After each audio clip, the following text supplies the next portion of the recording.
Hello and welcome to the HAXTONKNITS channel. My name is Deanna. I'm a master knitter living in Okinawa, Japan. And normally this channel is all about knitting, where I also try to feature little snippets of my life here in Okinawa. But this week I'm really excited about my Life in Okinawa section, and that's because I got to check out a small shop here on the island that is featuring a fiber-related craft. I'm really excited. Okay, do you know what Bingata is? So Bingata is a dyeing technique that was done on woven fabric that has been around here in Okinawa for more than 500 years. I'm super excited, so I think I'm going to start with Life in Okinawa this week and then move on to what I've been knitting. Let's get started.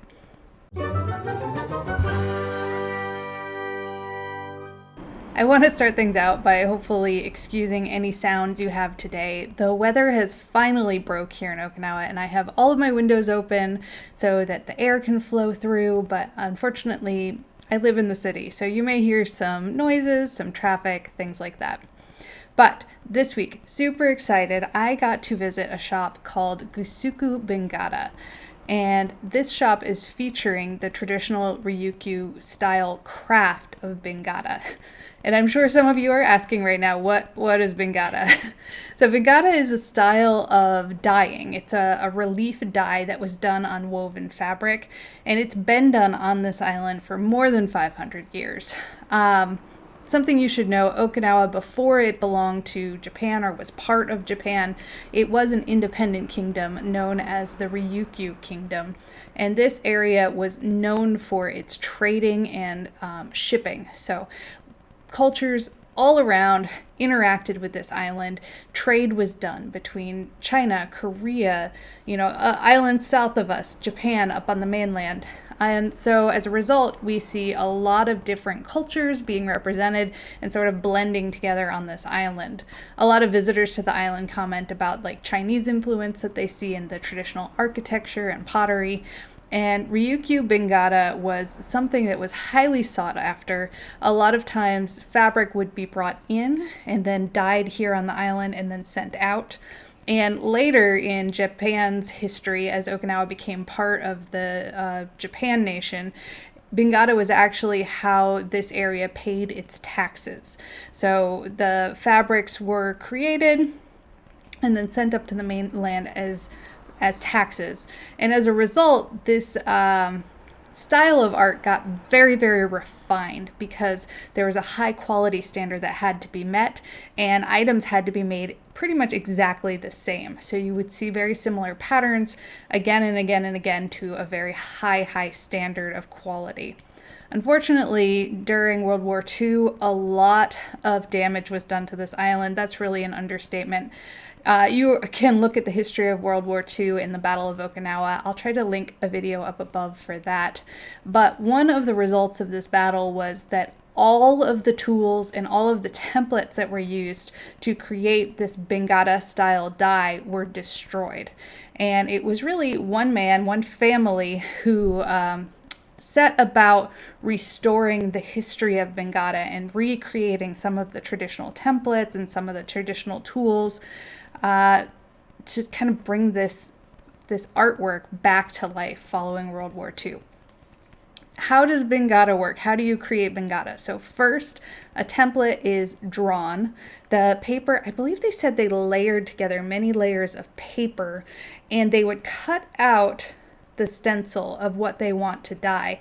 And it's very interesting. One of the things they use, so they use a sharp cutting knife, but the block on the back side of the paper was made out of a dried piece of tofu. And I'm told that this is because it prevents the blade from getting dull too fast. I'm not an expert on this, but that's what I heard. And so they would painstakingly cut out these very, very detailed stencils. The stencils would be laid down on top of the fabric and a starch paste painted over top of the fabric. And that that starch paste would become a resist. So the fabric underneath that paste would not dye, and then the dyes would be applied to the parts where the resist wasn't applied. Next, the dyes were made, and I am told that some of the dyes that used to be used were actually fairly toxic, and so now you can't use them anymore. And part of the challenge of recreating some of these traditional pieces of dyed fabric, or restoring some in some cases, is trying to find a new dye that would kind of exactly match the colors. Here in Okinawa, bright yellows and reds were something that people were well known for creating. But the dyes were created out of a water made from pressed soybeans and various resins and other items. It would be painted onto the fabric and allowed to dry for several days, maybe 5 days to a week, and then the starch and the dye would be washed off. In some cases, after that step was done, a new layer of resist would be applied by hand, so kind of it almost looks like a baker, you know, when you're pulling, what's an icing bag called? You guys, I don't bake. But it looks like that. It looks like a piping bag for applying icing would be used to, by hand, apply resist to the areas that were already dyed. And then a sort of all over dye could be applied to the remainder areas. The process, you know, when I said it out loud, when I talk about it, it sounds like, okay, that's not so bad. But as I was working on this, doing my own project at home, I'm just realizing just how much work went into these, and just the whole team of people that would have been involved in cutting out stencils and applying the resist and applying the dye and washing the fabrics and steaming the fabrics. It was really very, very impressive. And so I'm super excited to be able to feature some of the merchandise from this shop here in Okinawa, which is really looking to bring back Bingata to Okinawa in a way that's very accessible. So in the past, Bingata fabric might have been a bit of a luxury, something very expensive. It might have been used for kimonos or items that were outside of the reach of some people now. And this shop really is featuring Bingata in a very accessible, usable way.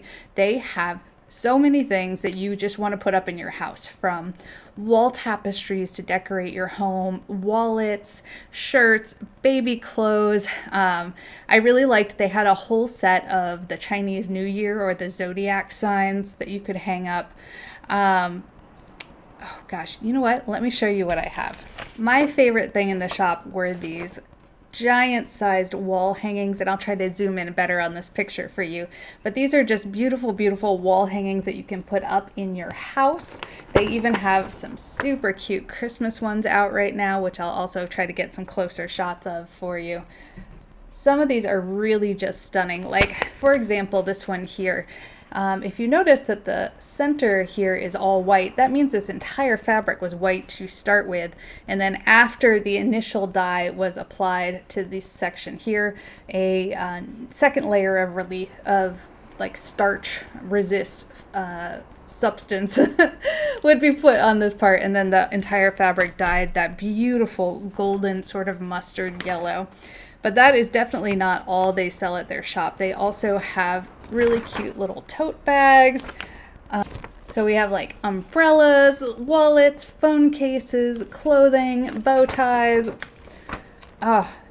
tote bags, scarves, things you can frame. The little baby clothes just absolutely killed me. In fact, I made a purchase for some of my coworkers who are currently having babies. But my favorite thing about this shop was that they have also a Bingata experience. So you can go either as a group or as an individual person to the shop and take part in the process and create your own Bingata, either with tote bags or wall hangings, or coasters. Yeah, they had really cute little coaster sets too that I liked. Or you can do an at-home Bingata set, which is what I chose to do. It's the post-COVID era, right? So we're still doing things at home versus going in large groups to shops. So I bought a kit to take home. The kits will make about 4 items each. So I got some tapestries to do, and I'll show you all of the pictures of that. The first tapestry I got was a Shisa, and I've talked about the history of Shisa dogs here in Okinawa. Again, I'll try to put a video up above for you to see that. And excuse the crinkles here for a moment, but I also got one that is whale sharks. Yeah, Okinawa, one of the tourist attractions here on the island is the giant aquarium, and they have whale sharks inside their aquarium. It's that big. And so a lot of times on Okinawa merchandise or touristy type things, you'll find the whale shark featured as sort of an icon of Okinawa. This is how your Bingata Experience kit comes. So they have already applied their resist paste, and you're going to paint on the details of it, and then of course 5 to 7 days later wash all of the paste and the dye out and have your finished object. The owner of the shop was so kind. He gave me lots of goodies. So this is not a sponsored video, but I do admit that the owner gave me a couple of free goodies when I came into the shop. He had recently started advertising on Instagram, and I think I was the first customer to come into the store following seeing his Instagram ad. Literally, like, I was on Instagram, saw the ad, and like maybe 15 minutes later walked out the door and went to check out his shop. So it was pretty quick, and he was very excited to see this new traffic coming in. And so he did give me a couple of goodies. These are their postcards. Oh my gosh. So these are of course prints, but they are featuring some of the Bingata artwork that is coming out of his shop. This of course is Shuri Castle. Oh, this one, I'm going to have to put in a close-up for you. But this was a piece of artwork that I was admiring that was hanging on the wall of his shop. And it's a couple of bulls fighting. And here in Okinawa, in Aruma especially, the area is known for bullfighting. They do have like competitive bullfighting techniques, and you can go down to the ring and see the bullfights. And something, I'm not making a commentary about bullfighting, whether it's ethical or unethical. I'm making a commentary on this particular piece of artwork here. Something I really appreciated about this artwork is that if you get really, really close, you can see the teeny tiny bulls fighting in the background. And then, of course, as you pull away, if you're sort of middle distance, it's hard to see what exactly you're looking at. But as you step farther away, you can see that it's also two large bulls fighting each other among a whole bunch of other items, images of Okinawa.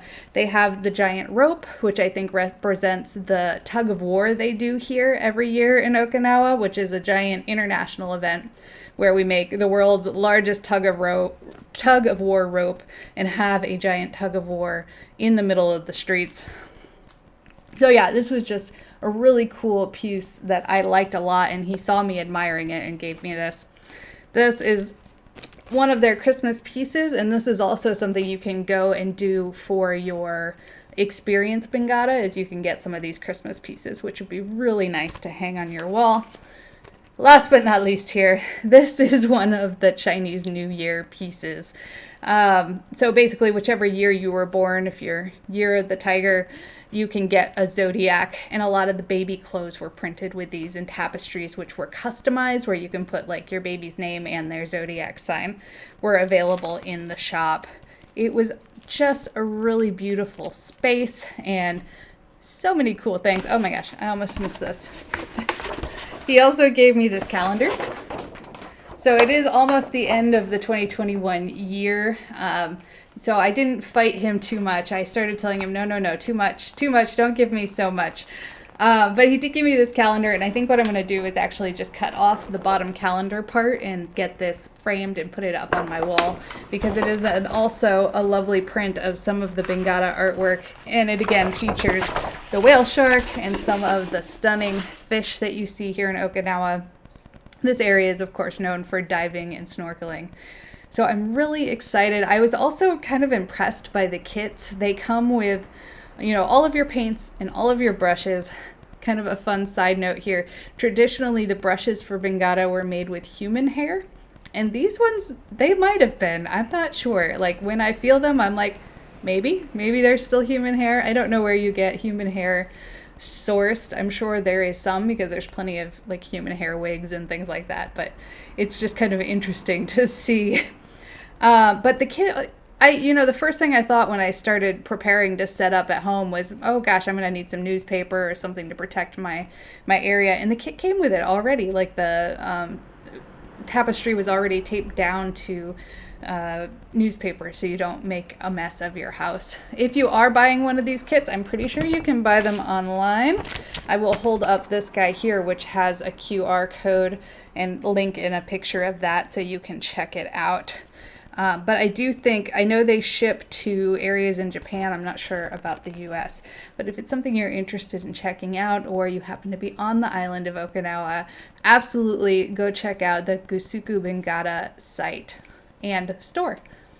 Okay, that's everything I have for my life in Okinawa section today. Let's move on to what's on my needles, what I've been working on. Normally, when I set up for a shoot, I actually get out of my computer chair because, you know, no one wants to see that bulky computer chair in the background. But today it is serving a purpose. It is displaying this giant piece of finally finished knitting. So I know my viewers, you're tired of hearing about it, but this is, of course, the one and only Orenburg warm shawl, finally finished. It took a little while, but it's done.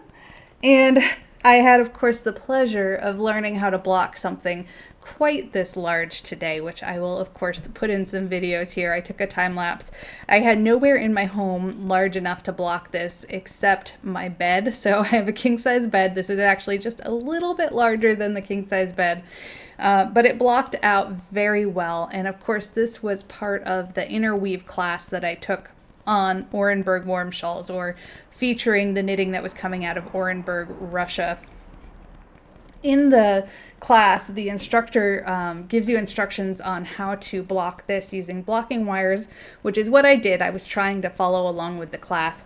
But she also gives instructions on how to block the gossamer web shawl, which is another style of knitting that was coming out of that same region of Russia, and that uses pins and string like twine to sort of create a frame, and it was actually really interesting, and I want to try blocking that way also. But this project was a little bit too heavy for that. Of course, the gossamer web shawls are done on a like lace or cobweb weight, and this is supposed to be done on lace weight, but I did it on a fingering weight yarn, so mine did turn out a lot bigger than the pattern.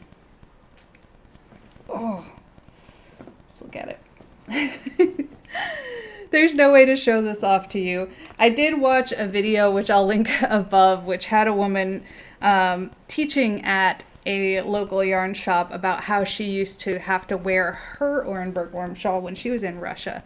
And she said that her grandmother would put it over her head and, oh gosh, let's see if I can do this. Fold it and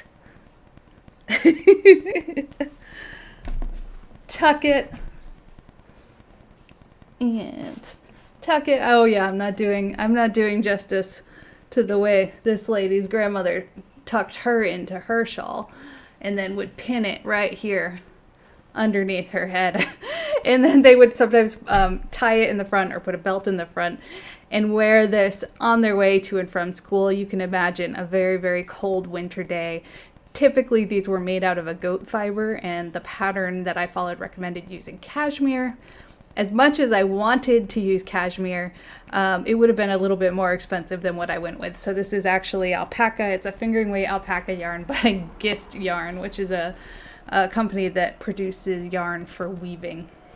I just got it because I could get a cone, and this did in fact end up coming in right under 1 kilogram. I used 960 grams of fiber, which means that I didn't have very many ends to weave in. I really only had my start and finish ends and the 4 spots where my cat chewed through my working yarn as I was working on this. So this project is officially done, and now I just need winter to fully emerge here in Okinawa so that I can start wearing it. Guys, this is going to be my last winter in Okinawa. I don't know if I've told you this, but I'm going to be moving next summer, so get the most out of my final winter here. I think our snorkeling and diving days are done until next summer, so it is, alas, the final countdown of HAXTONKNITS coming to you from Okinawa. But hopefully I will be coming to you from somewhere new and exciting, and as soon as I know, I'll let you guys know too. Okay, so what else have I been working on? Because of course you finish a project this large and you are ready to move on to something else immediately, right? So I have been working diligently on some knitting that unfortunately I can't show you. We're going to call it secret knitting. As you know, every now and then I try to write my own patterns. I'm really brand new at this pattern writing business, and I was super thrilled when Knitty.com picked up my Hope Point shirt. Here, we'll put a link there too. My Hope Point shirt, and so I'm just trying to continue to expand my skills as a newish designer, and that is something that I have been working on. So I can't show you that, but I can show you the yarn I'm using. I have finally broken in to the Sweet Georgia yarn advent calendar from 2020 that I purchased. My viewers will remember that I purchased it and then I didn't end up doing the advent calendar part of it. So for Sweet Georgia yarns, the secret isn't the yarn you get. You actually pick your colorways that you want in advance. The secret is that it's kind of like a mystery knit along or weave along. You can either do a knitting pattern or a weaving pattern. And once I kind of took a peek at it and looked at it, I thought, nope, this isn't really for me. So I have been finally using that yarn, and I actually don't have very much of it left to show you, but these are some of the mini scans of this here. I am absolutely loving. I'm surprised the yarns that I'm really falling in love with here, because the ones that are sort of a little bit more variegated and less solid, usually I don't like those that much, but I'm really enjoying them. They have a colorway called Velvet Elvis that I particularly have fallen in love with, and I'm using two main colors. So all the little minis are contrast colors. One main color I have used up already, but it's a very neutral light blue color called Dreamboat, kind of light blue, light purple. And then this is a little bit brighter blue, and this is called Starlight. You may recognize this particular yarn because I used it on one of my other patterns earlier this year, which was my tunic top. It was called Moroccan Blue, and that pattern is available on Ravelry. Oh my gosh, yarn has gotten away with me. Hold on. I cannot leave yarn unattended for even a second in this house because my Siamese cat, Siri, will eat it so fast. Every time I like, at the end of the day, this room, which is sort of my yarn room, you can't see anything behind me, but my stash is behind me, my loom, my spinning wheel is behind me, all of my project bags are here, and anything, every day before I go to bed, I have to close the door tight, or else the cat is going to get in. Okay, I do have one more piece of knitting on the needles. Let's get into this. Oh, I never show you guys my project bags because I use the same project bags. I almost never change out and buy new ones anymore. These are some project bags that I made and I have talked about frequently, so I don't tend to show them to you. But if you have any questions, I'll be glad to answer them down in the comments. My last piece of work in progress you have seen recently, but this, oh, it looks big, is a top that I have been working on. I will put the name of the pattern. It's called Argil, I think, and the designer, I'll put those down below. And this yarn is, of course, UV cotton, which is a Japanese brand yarn that I purchased from a local craft chain that is common here in Japan. It's called Pandora House. And this pattern, it's actually pretty interesting. I don't want to give too much away, but this is actually the back you're looking at here. Oh, the front's a little bit harder to see, but you come all the way around to the front, and then you start knitting in the opposite direction. And we'll end up making a little top with, yeah, you can't see this at all. You'll end up making a top with some perpendicular stripes, so the back and the top are, you know, are horizontal, and then the body of the piece are vertical. It's super cute. It is still warm enough here in Okinawa. As you can tell, I'm still in my tank tops even though I have the windows open today. It's not that cool out. We're hitting the 60s at night, but during the day we're still getting close to 80 degrees Fahrenheit. But this yarn, I am surprised how much I've been enjoying. It's 100% cotton except For the lighter color, which has some lame in it, or a little bit of sparkle, I originally purchased this yarn with no plan in mind, so I had to get a little bit creative. I had equal parts of the two colors, and if I were going to continue striping this way, I would have run out of this darker green. So we made sort of at the bust line the color change to help divide up those colors.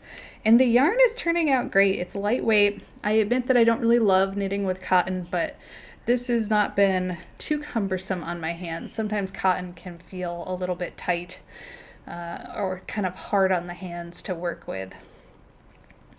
But I admit I'm ready for this to be done. The little hints of cold weather in the air have sort of sent me into winter knitting desires. So probably, I think I'm gonna knit some nice cozy warm socks. That's what I've been craving. It's just some those thick wool winter socks that you just put on when it's really cold and you pat around your house in, and ones that are too thick to really wear inside your regular shoes. Maybe they'll go inside some snow boots, but I have no need for snow boots here. So maybe that's next on my needles. I've actually been thinking about casting on, oh gosh, what is it called? Olive leaf. I'll put the name here. If you watched my episode after I went to Tokyo and went yarn shopping, I had purchased some very bright yellow yarn from the walnut shop, or the amirisu shop in Tokyo, and I think that will also be next on my knitting needles, but I admit that I'm kind of hesitant to get that bright yarn out of my stash, and I'll show you why. So I'm going to clip in some videos here. I spent some time this week rearranging my stash and kind of revamping it, and one of the things I did was sort of Roy G. Biv, rainbow color code one of my boxes of yarn. And as soon as I take that bright yellow yarn out to knit with it, it's not going to be as pleasing to look at anymore, which is kind of stupid. I'm kind of fantasizing about just buying some really, really cheap, brightly colored yarn just to decorate with. And then I'm like, no, I'm not going to do that. I already have a hoard of yarn. I don't need to hoard more. But what you're looking at right now in the pictures I've clipped in is I wanted to be able to stash yarn in the lower shelves of my storage unit. And the storage unit that you can see right now, my husband actually made it for me, and I'm so excited about it. So my husband is not very crafty. He doesn't woodwork or build things or anything like that. He is very techy, and oh thank goodness, because I am not, and this whole channel would not happen if it weren't for his help. But he did build me this standing cabinet to put my yarn in. Cabinet. I don't think cabinet's the right word. These are created out of empty ammo canisters or ammo storage crates. And we took them home and painted them and assembled this in our garage. We did this when I was living in Alaska. So I remember a very, very cold garage. We had just the little bit of the door cracked open to try to ventilate as much as possible as we were painting. And it's just a very fond memory. And I love this storage unit. But when we got new kittens, we found that one of my kittens likes to eat yarn, and I could no longer put the yarn in the lower containers on this, and that made me very sad and kind of made my stash a mess. I had yarn kind of crammed everywhere because I couldn't put it where it was used to be. But I didn't want to get rid of it because my husband made it for me, and I felt so endeared about that. So I had this idea of buying sort of either plexiglass or acrylic or PVC or plastic clear tubes that I could stash my yarn in, especially my mini skeins or the cakes that I had wound up for projects and then not used. So cakes especially are hard to store. You know that. And I'm rambling. Okay.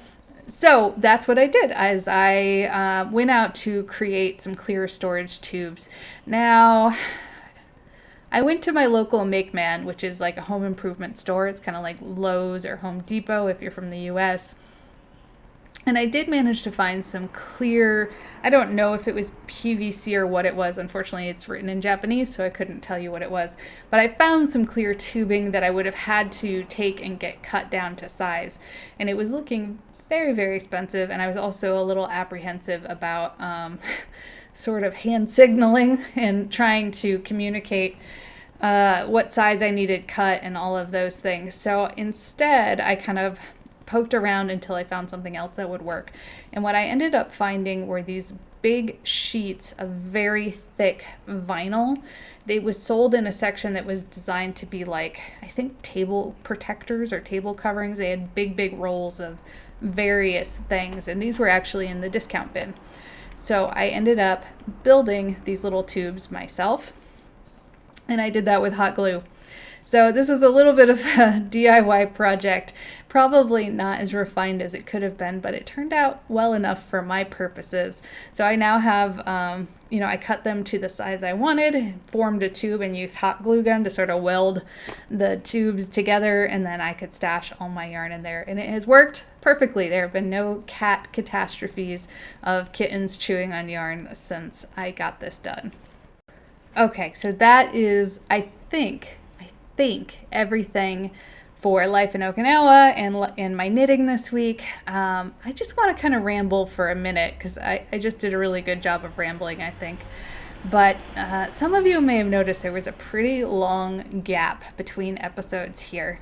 And what was going on, what was happening, is basically I was feeling a lot of pressure to produce content. So when I started this channel, really I started it because I wanted to be able to reach out and be a part of the global community of knitting, especially because of where I live. So I live in Okinawa. It's a pretty remote island. There isn't a very large knitting community. It's just kind of too hot here, and weaving is really what things are known for. But there was also the added difficulty of language barrier, which is on me. My Japanese is just not good enough. I did try to attend sort of some crafting groups and just found that I wasn't able to keep up. And so that was sort of how this channel came to be. I also work night shift often, so I have quite a bit of downtime, and I wanted to be able to create content that kept me inspired and wanting to knit, even though I'm in an area where I'm sort of not surrounded by things that will give me a lot of inspiration to knit. And that has definitely happened. This channel has really kept my knitting mojo going and kept me inspired. But at some point, I just sort of lost sight of that and got fixated on number of viewers, number of subscribers, what sort of content do people like? And the more I thought about that, the more sort of pressure I felt on myself to create more content and create more videos and do more things. And that sort of resulted in those like my favorite socks and my favorite sweaters that you saw come out in the recent weeks. And it even got to the point where I didn't enjoy watching other YouTubers, which used to be something I just loved, was to sit down and knit and watch other knitting YouTube channels. But now I found myself watching them and feeling this pressure that I should be creating content. And so I took a little bit of a break, especially because my own job, my real day job, really turned up the pressure the last couple of weeks too. I've sort of stepped into a new role in my job, and of course there's always the anxiety of sort of more responsibilities and getting your feet on the ground, learning your new role.